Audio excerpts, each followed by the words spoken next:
తెలంగాణ కాంగ్రెస్లో వలసలు పెరుగుతున్నాయి. రేపు పలువురు నేతలు హస్తం పార్టీలో చేరుతున్నారు. పట్నం దంపతులు కాంగ్రెస్ కండువా కప్పుకుంటున్నారు.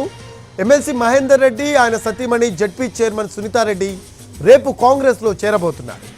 మాజీ మేయర్ బొంతూరు రామ్మోహన్, తీగల కృష్ణారెడ్డి కూడా రేపు కాంగ్రెస్లో చేరుతున్నారు. వీరంతా సీఎం రేవంత్ రెడ్డి సమక్షంలో కాంగ్రెస్ కండువా కప్పుకోబోతున్నారు.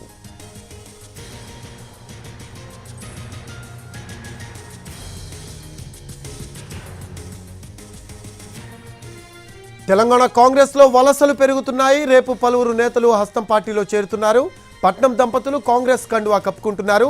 ఎమ్మెల్సీ మహేందర్ రెడ్డి, ఆయన సతీమణి జడ్పీ చైర్మన్ సునీతారెడ్డి రేపు కాంగ్రెస్లో చేరబోతున్నారు. మాజీ మేయర్ బొంతూరు రామ్మోహన్, తీగల కృష్ణారెడ్డి కూడా రేపు కాంగ్రెస్లో చేరుతున్నారు. వీరంతా సీఎం రేవంత్ రెడ్డి సమక్షంలో కాంగ్రెస్ కండువా కప్పుకోబోతున్నారు.